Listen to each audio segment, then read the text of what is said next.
This DLC takes place right after the events of Devil May Cry, so if you haven't beaten that yet, do not watch this, and enjoy.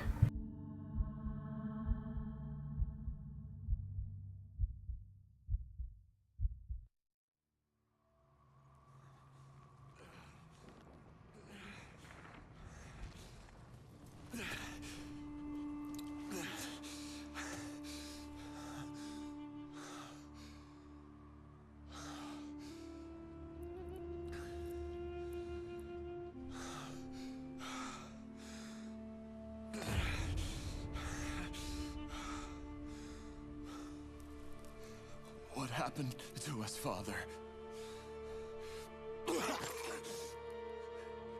Dante betrayed me. There's nothing left for me here.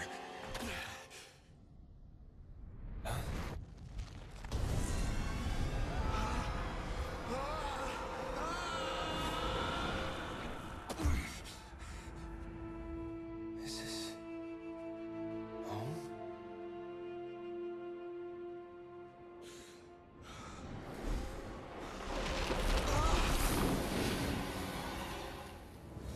Vergil.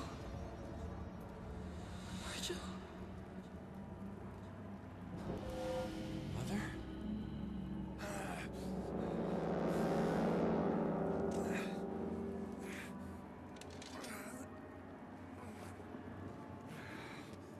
What is this place?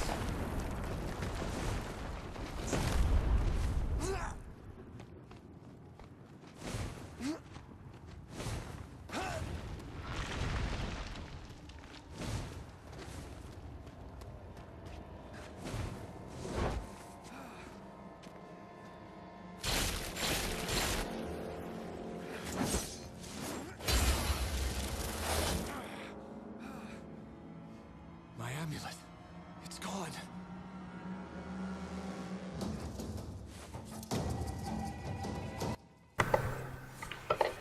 Hey guys, what's up? It's Rob, and I'm doing another DMC video. This is Vergil's Downfall, the new DLC for this game that came out like a week or so ago, and it's freaking awesome. So I'm doing this on the Vergil Must Die difficulty, which is the hardest difficulty in the game.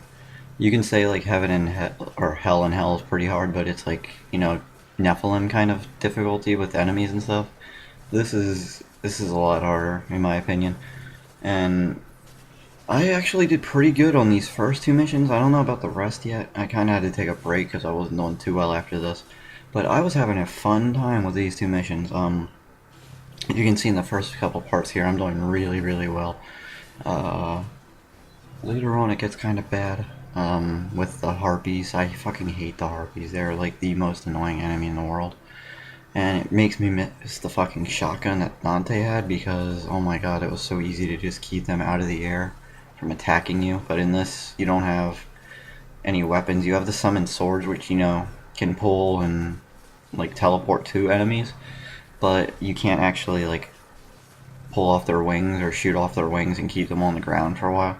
So it kind of makes them more difficult. You'll see how bad it is for me later on when I get to those enemies, because I have a really bad time with that. And a cutscene's coming up here, so I'll be quiet. Giving up, Vergil? No!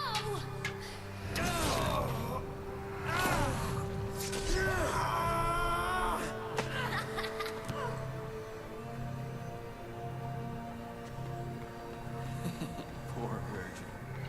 Are you lost?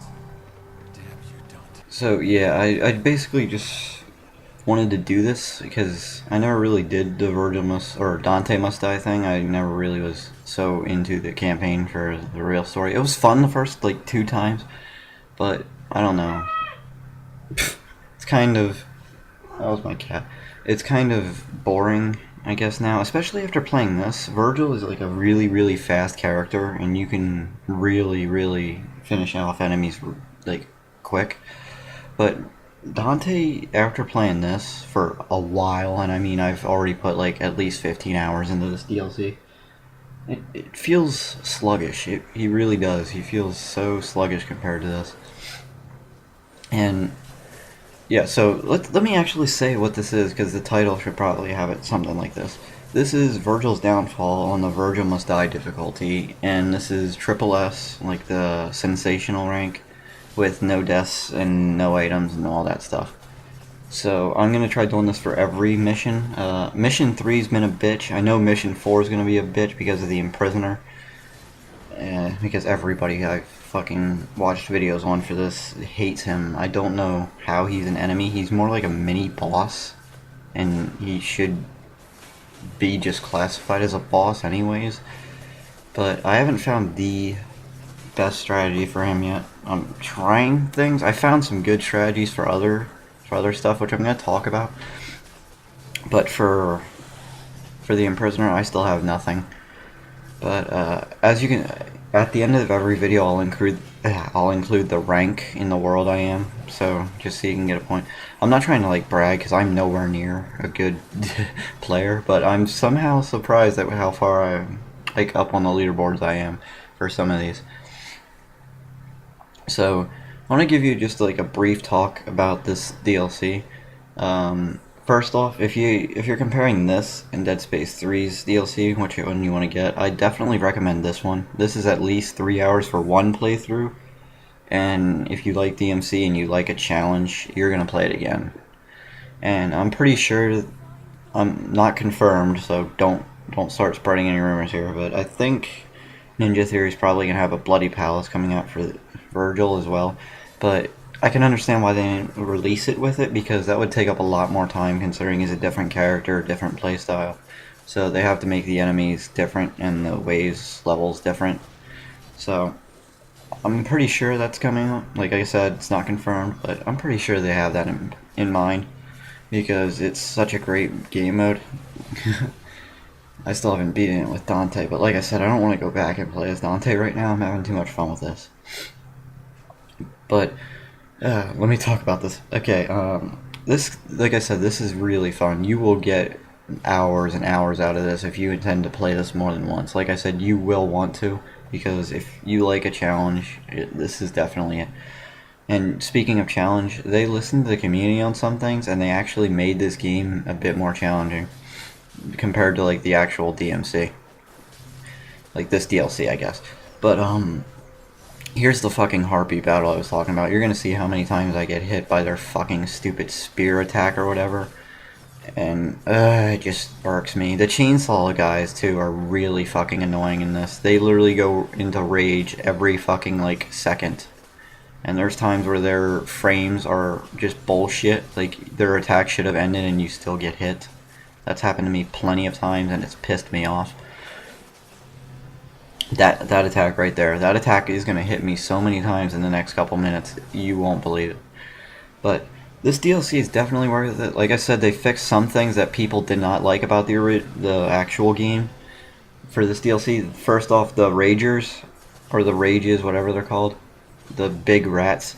There are no elemental rages in this, which is fucking amazing, because I hated the stupid fucking elemental things.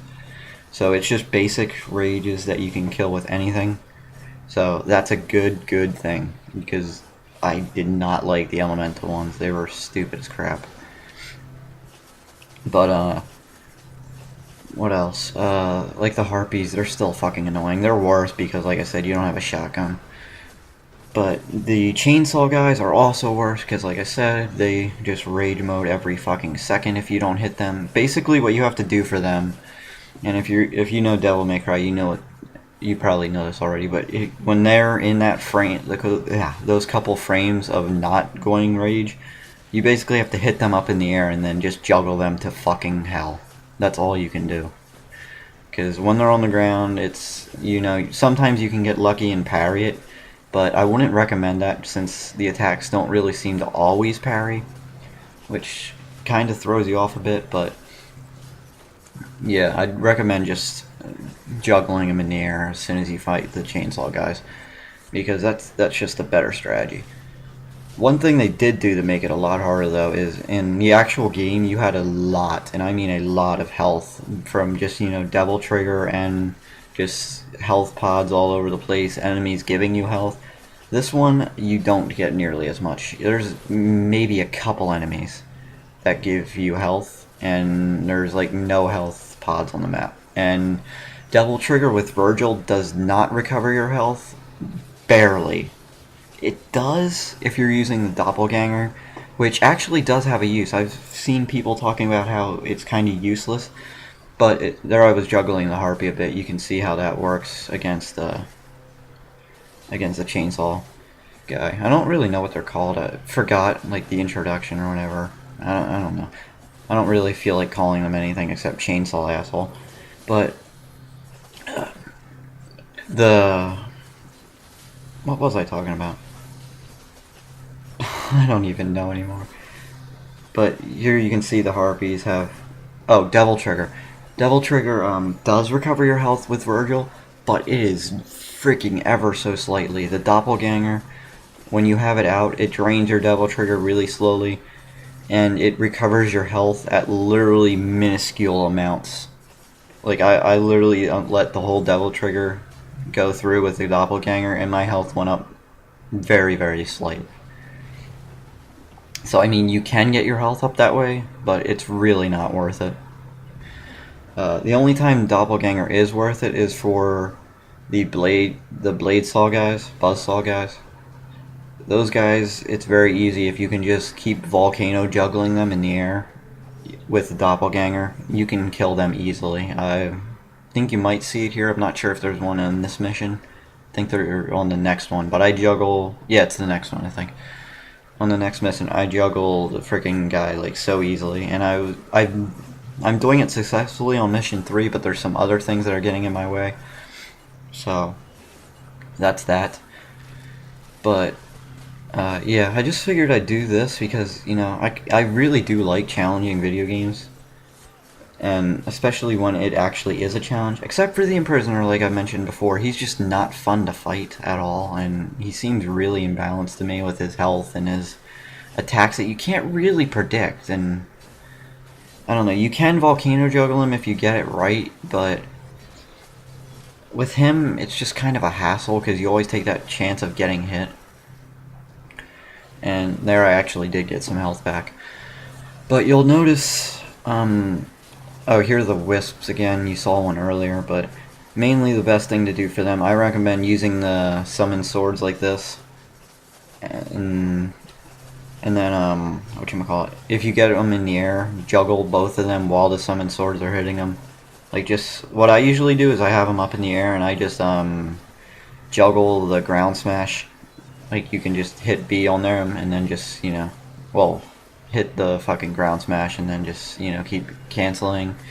It works pretty well. You can get them into their rage pretty fast, and that's the annoying part about them, because when they're in the rage, it's very hard for you to actually get close to them, because they do this attack a lot, and they do the grappling shit. I think I'm almost done with this one, though. I think this is the last wave of enemies.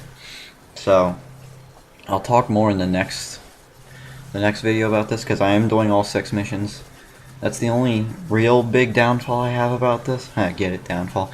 I was hoping that the DLC would be at least 10 chapters, but I mean, like I said, if you're a DMC fan, you're gonna play it more than once anyway, so you're gonna get the playtime out of it. And here I'm getting really, really sloppy, which, you know, happens to everybody. But I keep it cool and I stay alive. But yeah, this is coming to an end. Here's the rage, and he's dead. So hope you guys enjoyed this, and I'll see you with mission 2. Vergil, wait! You're in danger. Hey, Vergil. You're not going anywhere. How does it feel, brother?